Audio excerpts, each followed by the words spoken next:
So, I just watched the whole Eternity's End, and I didn't click record. Ah! Hey guys, my name is Rachel, and I'm gonna watch the Eternity's End video for you guys as a live reaction, although technically not a live reaction because I've already watched it, but we're gonna rewatch it, so that's fine, let's go!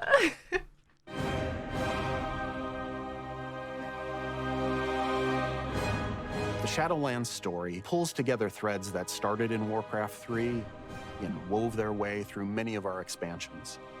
We approached it like a drama in 3 acts. Now, as the third and final act begins of the saga, we need to stop the jailer from reaching his ultimate goal, which is to rewrite the rules of... He said third and final act, which means that that's it. Like, there's no 9.3. And I know that, like, we were thinking about 9.3 wasn't going to happen anyway, but, like, now it's uber confirmed. There's no 9.3. It's just 9.2. Which kind of makes sense, but also, I didn't know it was confirmed till now. reality. Eternity's End serves as the final chapter of one book of the Warcraft saga. Ooh. I'm noticing more things as I'm rewatching. He has seized the sigils of the leaders of the Four Covenants. We see Sylvanas realize that she's been a pawn in the jailer's game this entire time. Duh. She refuses to serve him, and she's taken prisoner. The jailer is able to open a portal to who knows where, taking Anduin with him. And the Primus had us take some time to retrieve some new sigils. Now we have gathered our forces. We are working with the Primus to open our own gateway to pursue the jailer to this realm unlike any we've seen before. ZERETH MORTIS. The Primus opens a portal, and we come into this alien land. It's completely white, foggy. We're walking on water for some reason. Pretty. They can only make out some shapes, some figures there, some crazy devices and consoles. Eventually, you make your way to a very giant gate, ethereal. and behind it lies ZERETH MORTIS. Wow. ZERETH MORTIS was created by the first ones, and it is intended to create afterlives. Think of it as being tucked away in the fabric of the Shadowlands itself. It's kind of the behind the scenes of these afterlives that we've journeyed to. It's the land where the progenitors, the first ones who created all of the realms of the Shadowlands, this is their workshop. They've created everything we've experienced in Azeroth and Shadowlands, and even realms we haven't discovered yet. These first ones built the universe as far as we know, but their intentions or methods are completely unknown. But of course, the jailer's presence here is disrupting this process. And we're working to push back against the jailer's forces and protect this place. I think the So artists have done pretty. a fantastic job. And I know they did a lot of research, and they looked at a lot of real-life examples of very strange places in the real world. As a team, I we missed were that really first trying to time make round. this place That's as cool. alien as possible. So we Real really wanted life. to make everything feel completely unique and completely This place different. reminds me of Our Newgrounds. trees here are floating. We have Floating stones that are islands floating. and We even stuff. have the massive Forge of Afterlives that is floating in the center of the zone. And true to its name, it's something that is kind of putting together a new afterlife to be sent out into the Shadowlands. We have this water all around you because water is really the catalyst for any kind of creation. It's actually unlike any other water that we've seen before. This is actually water that we can walk on. It almost creates like a threshold between ZERETH MORTIS and some other kind of more primordial space right below it. That's so cool. Everything you see in ZERETH MORTIS has a like a purpose barrier and between intention two behind it. worlds. For us, it was really important to find ways to convey that intention in the environment itself. And one of the ways in which we did it was through this duality between a lush and a dry biome. In the dry biome, we see perhaps what the original look of the zone was when the progenitors were first establishing this workspace for themselves. And in the lush biome, we see the result of their experimentation with plant life and fauna and things like that. These are all test beds for what we'll eventually see elsewhere. Teachers. From there, we started thinking about what kinds of creatures would be in this place that are fundamentally prototypes. There's terraform I didn't know it's not the first time round. Look at it. that are Where'd it go? There's a dog. creatures would be. Ah! From there, we started thinking about what kinds of creatures would be in this place Wait. that are fundamentally. Look! There's a dog! And it looks like a I was too focused on the turtle the first time There's round. terraforming here. There's creatures that are building afterlives. We tried to really stretch and think what that might be like. I like that thing. Whatever My it is. personal favorite includes the giant armored snail, and we also have a progenitor chicken, which answers the question of what came first. This is a shit joke. These first ones who crafted ZERETH Mortis, what they left behind were the automa, meant to take care of the place and make sure that it fulfilled its Speaking function of to create those. afterlives. The automa have several different classes, and you can see this in their silhouettes. We have the builders, we have the protectors, we have the casters, and each one of them have a specific role within the Shadowlands. And then you'll also discover the Jiro, which are a part of the automa. They're That's a little so more quirky, they have a cute. little more personality. They are a little more sentient than the other automa, so some of them even split off to pursue their own desires. Unfortunately, when we found our way in, Devourers also found their way in. They are What the ravenous. heckers? They're consuming this weird energy, and it's causing them to mutate and to fall apart. And the automa, where they are confronted by them, some of them are fighting them off. And so it's going to take some time for them to understand that we're here trying to help them drive out this threat. The Enlightened. Fortunately, we've got some allies. There are some enlightened brokers here that we're going to be working with. But it's a broker that arrived here quite a long time ago and has had a change of heart from looking at the world as a very transactional place to seeing this place as a holy place, a sacred place. We meet an enlightened one named Fareem, and Fareem needs our assistance, and in return, he leads us to Haven. Which is a hub that has been created out of progenitor ruins. And this is where the Enlightened really have made their home.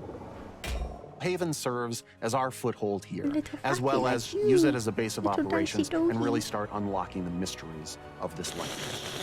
The enlightened brokers are intent on protecting and preserving the work of the first ones here. But now they're seeing Zoval bring his forces against the automa and tear up the land, and they are eager for assistance. The brokers themselves are very ostentatious, they're very into materialism, but the Enlightened are not that at all. They have relinquished this material way, and you'll see this reflected in their clothes. They're a little tattered, they're a little faded, because it just isn't important to them anymore. They're just here for the pursuit of knowledge. CYPHER of the first ones. When players arrive, they're kind of fishes out of water. And one of the first things that we have to do is start learning how to communicate with they're the the automa. sigils. Think of it as a kind of runic language, based in symbols. How did I We will not bond realize that with the first a small time? construct who's pretty cute, actually. And with his assistance and the assistance of Fareem, we will learn eventually how to understand the symbols through the cipher of the first ones. We'll uncover different parts of this alphabet and start to learn more about the progenitors and ZERETH Mortis itself. It will allow you to unlock new and different forms of content. So that can range from daily quests to new options on the vendors to places to explore and new side quests that open up. So it's really the gateway to exploring the far reaches of ZERETH Mortis. As we looked into the development of CYPHER of the first ones, we wanted something that was unique that players haven't seen before. A little bit of familiarity, but something that takes that to the next level. We really involved the whole team in this creative process. We worked with our UI team to be able to represent those Custom. through text, through these things talking and seeing them on screen in chat bubbles and in our chat window. Little by little, these kind of runes start taking shape into words that we recognize. But it's going to be a process that unfolds over the course of playing through Eternity's End. The So that's actually quite similar to the reading skill that a lot of games sort of like take on. Kingdom Come Deliverance specifically, one of the games that I've played that has that like writing skill. But you actually have to go out, find the book, bring it to a librarian, sit down, read through the story, and then at the end of the book, it asks you questions about the story that you've written. And if you guess correctly, that's when you get a point added to your reading skill. It's a very clever way of kind of like engaging the player into actually paying attention and developing a skill in a meaningful way. Sucks ass if you're lazy because, you know, you can't be asked doing it. But I mean, it sucks to be you, kind of reading skill. Toma speak in this kind of musical language. They don't talk the way that we mortals That are reminds used me to of the speaking. dwarves in The sound team was Oldham. super excited. They jumped don't like in. that sound. They started prototyping all kinds of different sounds. We listened. We gave feedback. And we really Where's ended up in a cool place. Wally? As you're playing through and gradually cute. unlocking the language, you'll be able to see those words that they're saying, but still hear those tones.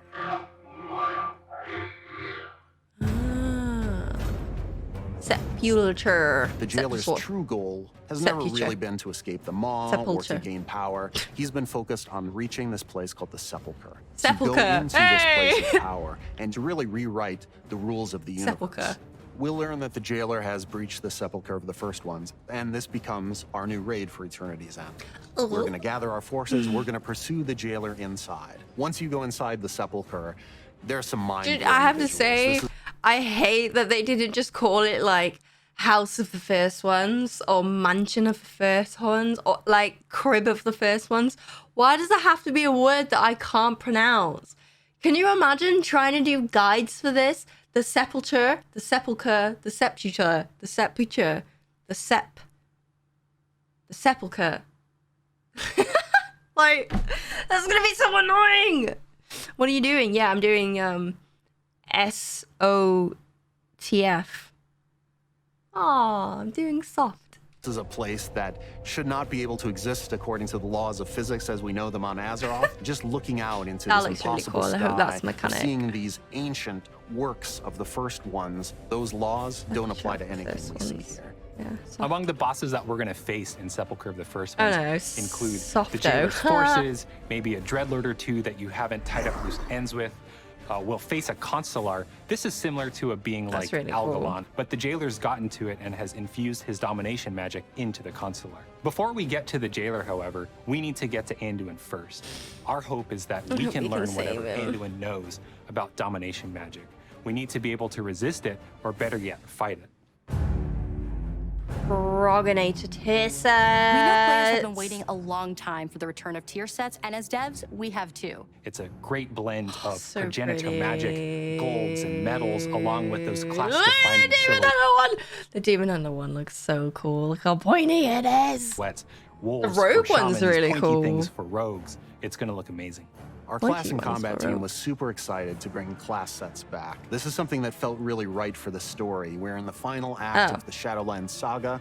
We're here. Oh, they literally don't on look the brink nearly of as Eternity's impressive as the End. sketches. And what better Ooh, that place to hat's fully cool. unleash the power of these classes? And I think players will really enjoy the return of those class sets just I as think much there's as some the pictures team of enjoyed tier making sets them. though, so I'll bring them up in a sec. How do you make something that is mystical and magical and incomprehensible and yet understandable? I think we've done a good job of finding that line. The team as a whole has been working I like so her. hard, and we are so excited to get this out for everyone. We're gonna get new mounts. I new like that pets. jellyfish. A bit horrifying for me, but exciting for some is the fact that, you know, some of the spider mounts can now fly. It's flying spiders, but that's also going to be a cool thing for people. We True. have updates to professions, to soulbinds, to Wait, conduits. hold on. There's a Cool thing Update- for people. Updates to professions? updates to professions, I know he meant to say professions, but updates to professions. to soulbinds, to conduits. There's a new dancing minigame in Darkmoon Fair. Dance I'm a Dance story guy, Revolution so- is coming to the Dark Moon Fair!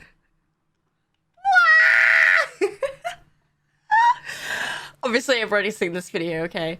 But Dark Moon Fair, right? There's been building an area in Dark Moon Fair. I knew this was coming up, but Dance Dance Revolution is coming in 9.2, bitches. I can't freaking wait. I'm so excited. Well, I'm super geeked about watching players kind of piece together those little lore tidbits. That's what excites me as well. That reminds I'm really looking me forward to of the Season 3 Mythic Construct. Plus, Tazavesh is getting split Raid into boss. 2 dungeons. If you're a raider, if you chase Guardian of Keystone the Master, if First you're an Ones. achievement Oh, collector, oh, there's yeah. something for everyone to do in this. Shadowlands is like the final chapter of one book of the Warcraft saga, and our team is already hard at work on the next stories to come. Can't talk about them quite yet, but when the time is right, we're going to be really excited to share them with you. Oh, I think that's really good. I think you can really see the passion that this team's got for the story within Shadowlands, which I think is really nice. I know that that doesn't excuse, you know, the negligence that's happened within Blizzard over the years, or also the mistakes that they've made on the developer team in terms of not listening to the player base, but strictly speaking in terms of content going forward and purely the passion that's behind the devs, you really can't fault that. And from a casual, very casual World of Warcraft gamer, I'm not a lore nerd, so I don't know the ins and outs of the first ones. I just know tidbits of info from what I've paid attention to within the game. No sort of third person source. I really like it. I'm interested. I know now that the first ones were in charge of building pretty much everything, all of the cosmos or something like that. And I'm excited to actually go to their hometown and be like, yo, what up? It's going to be good. I like that they're bringing back tier sets. I knew that was happening. I didn't know that 9.3 was actually confirmed to not be happening at all. So I suppose that's good in terms of the pipeline of like content that's going to be coming out for a while. But I like it. I like the freshness of it. I like the enthusiasm. I like the passion. And I like the diversity within it. I think it's really cool. Strictly speaking, in terms of just the like development of, what was it, ZERETH MORTIS. I like that the water has thought behind it, that the water is the beginning of creation, and that within this area it divides ZERETH MORTIS with another plane of existence or something like that, paraphrasing. But that's really, really cool. I like that they've put a lot of thought into that. Genuinely, I'm really excited for 9.2. I always keep an open mind. I don't generally have anything negative to say about World of Warcraft. I'm not a negative Nancy. I do have my moments where I complain, but the majority, I do really look forward to it, and I'm excited to see what they've got. Obviously, let me know your thoughts in the comments below. If you've got any controversial statements to make, feel free to make them. If you have other opinions, feel free to let me know those as well. But yeah, I am very much excited to play this. I think it's going to be really, really, really fun. I am probably live streaming right now as you're watching this video because I have a hell of a lot of streams coming up over the next week. So if you fancy chatting about this, I will probably be online now. So if you want to go and say hello, make sure you do. And I will catch you guys in the next video. Have a wonderful weekend, and I'll see you all later. Bye!